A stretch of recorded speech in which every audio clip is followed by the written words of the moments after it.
کیا یہ اس لیے دیا گیا ہے کہ مسلمان کفار کی رعیت کے اندر زندگی گزاریں گے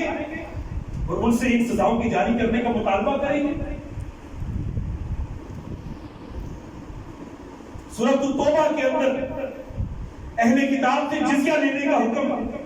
کیا یہ اس مفروضے کی بنیاد کے اوپر ہے کہ ہم کسی کے مغلوب ہو کر، کسی کے ماتحت بن کر، کفار کی رعایا بن کر زندگی گزاریں گے، پھر ان سے جزیہ بھی لیں گے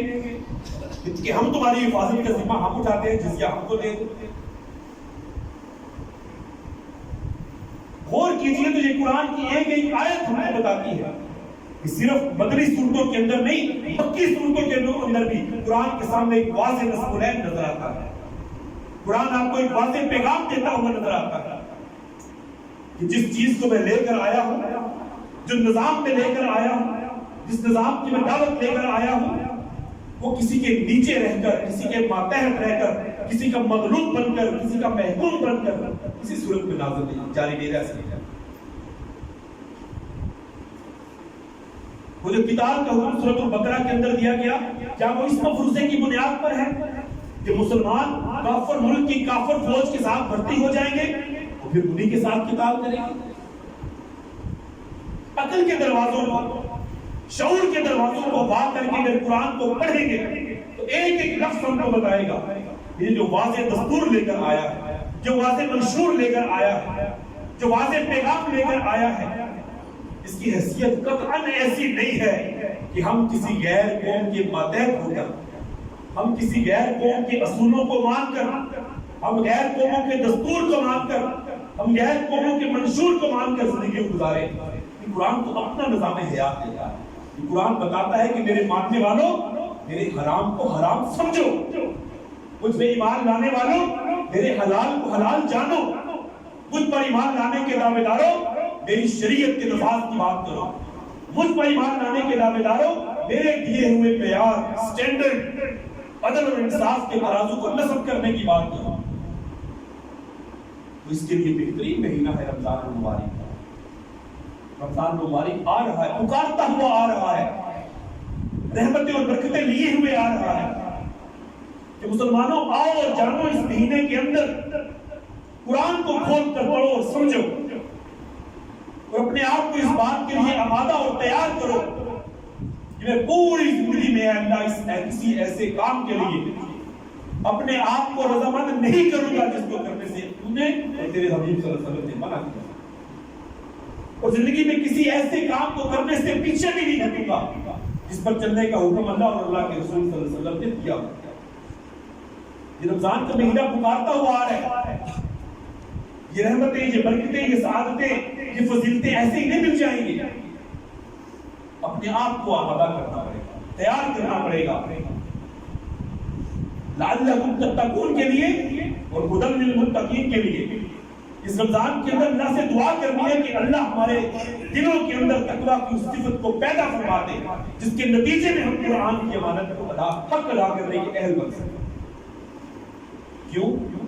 یہ دنیا کے اندر عزت اور سربلندی اس بات سے وابستہ ہے کہ آج ہم قرآن کے ساتھ کیا سمجھیں، آخرت کے اندر نجات کا دار و مدار اس بات کے اوپر ہے کہ آج ہم قرآن کے مطابق کس طرح اپنی زندگی کو سنوارتے اور بناتے ہیں۔ آج ہماری زندگی کے اندر قرآن کے فیصلوں کا کتنا عمل اور دخل ہے، واضح پیغام ہے۔ خود قرآن کہتا ہے کہ میں آسان ہوں، سمجھ میں آنے والا ہوں، تو سمجھنے کی نیت سے مجھے پڑھے تو صحیح۔ بلا شبہ میں نے پہلے عرض کیا کہ ایک ایک حرف کے اوپر 10 نیکیاں انشاءاللہ ملے گی، اور دینے والا اس سے زیادہ بھی دے دے گا۔ ہدایت کہاں سے آئی؟ ہدایت کی نیت کریں گے اس قرآن کے اندر، چاہے پورا قرآن ختم نہ بھی کر سکے، چاہے تھوڑا قرآن پڑھ لیں لیکن ترجمے کے ساتھ پڑھ لیں، اس رمضان کے اندر سمجھنے کے لیے پڑھ لیں کہ اللہ تعالیٰ ہم سے تقاضا کیا کرتا ہے، اللہ تعالیٰ ہم سے کس چیز کی طرف آمادگی چاہتا ہے، اللہ تعالیٰ ہمیں کس نظام کی طرف لانا چاہتا ہے، اللہ تعالیٰ ہمیں کس قسم کے قوانین کے تحت زندگی گزارنے کا حکم دیتا ہے، اور اس کے تحت ضابطۂ حلال و حرام کیا ہے، زندگی گزارنے کے قواعد و ضوابط کیا ہے۔ جب یہ سمجھ کر پڑھ لیا پھر یقیناً ہماری زندگی کے اندر وہ انقلاب آ جائے گا۔ آج انقلاب نہیں آ رہا، آج بدلی تبدیلی نہیں آ رہی، آج ہماری زندگیوں کے اندر وہی مثبت تبدیلی نہیں، رمضان بھی آتا ہے اور چلا جاتا ہے،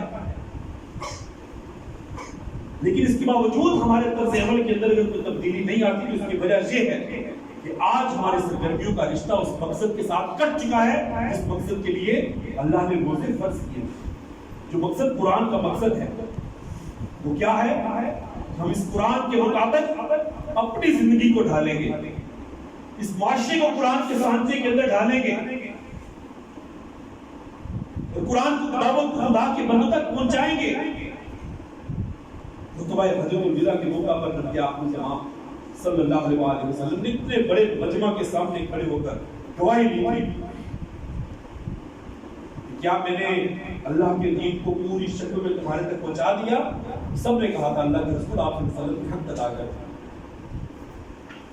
اس کے ساتھ ہی وہ ساری ذمہ داری اپنی امت کی طرف منتقل کر تفویض کر دی۔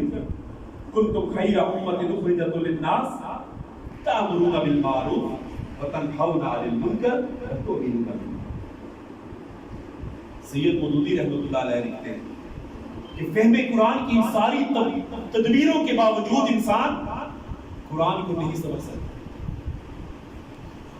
فہم قرآن کی ساری تدبیروں کے باوجود انسان قرآن کو نہیں سمجھ سکتا، کیونکہ یہ محض نظریات کی کتاب نہیں ہے جسے آپ ایک بڑی سی آرام کرسی کے اوپر بیٹھ کر ایک لائبریری کے اندر بیٹھ کر پڑھیں گے اور یہ آپ کو سمجھ آ جائے گا۔ یہ عام تصور مذاہب کے مطابق صرف ایک مذہبی کتاب نہیں ہے کہ کسی مدرسے کے اندر داخلہ لیا اور 8-10 سال پڑھا اور آپ کو سمجھ آ گئی۔ یہ عمل کی کتاب ہے،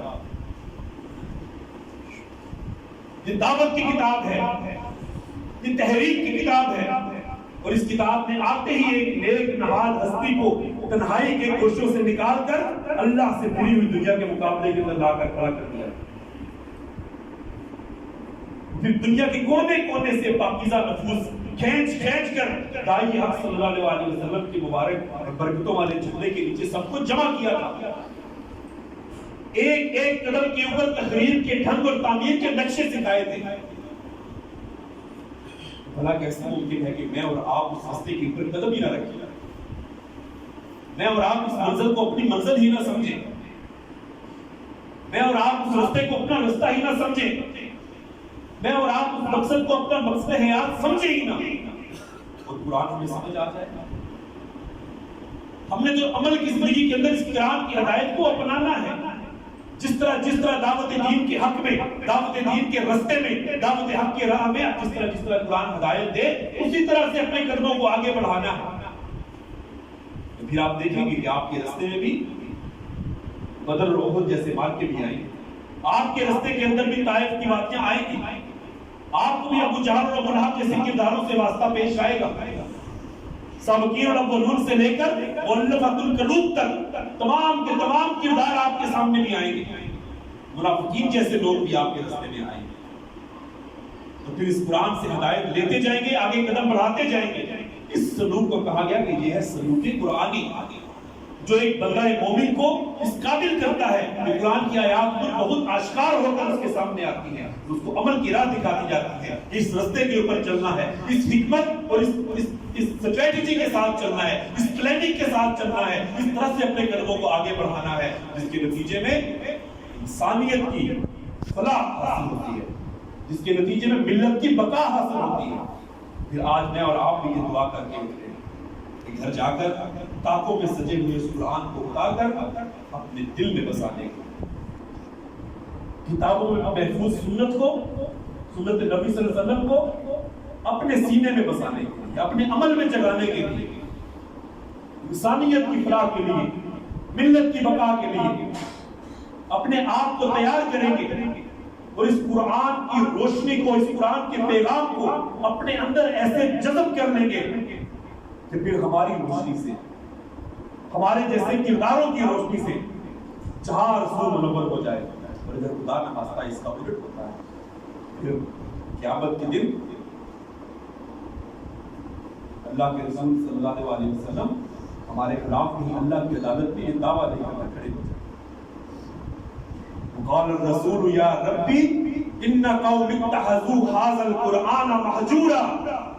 اے میرے رب جی میری قوم کے وہ لوگ ہیں جنہوں نے قرآن کو ترک کر دیا تھا، قرآن کو چھوڑ دیا تھا. پھر اس رمضان کے اندر قرآن کے ساتھ جڑنا ہے، رحمتوں کو اور برکتوں کو سمیٹنے کے لیے قرآن کے ساتھ اپنا تعلق استوار کرنا ہے. جتنا قرآن کے ساتھ تعلق مضبوط ہوگا، جتنا قرآن کے ساتھ رشتہ مضبوط ہوگا، جتنا ہم اس کے پیغام کو سمجھنے کی کوشش کریں گے، یقیناً ہم اللہ کی نظر میں، اس کے رسول صلی اللہ علیہ وسلم کی نظر میں کامیاب ہوں گے. دنیا اور آخرت کی کامیابیاں اور کامرانیاں ہماری منتظر ہوں گی، بشرطے کہ اس رمضان کے اندر اس دعا کے ساتھ روزوں کو گزاریں گے کہ اللہ ہمیں تقویٰ کی وہ صفت اپنے اندر پیدا کرنے کی توفیق عطا فرما دے، جس کے نتیجے میں ہم قرآن کی امانت حق ادا کرنے کے اہل بنا دیں. قرآن میں ہو متزن اے مرد مسلمان، اللہ کرے تجھ کو عطا جدت کردار. باقی دعوانا الحمدللہ.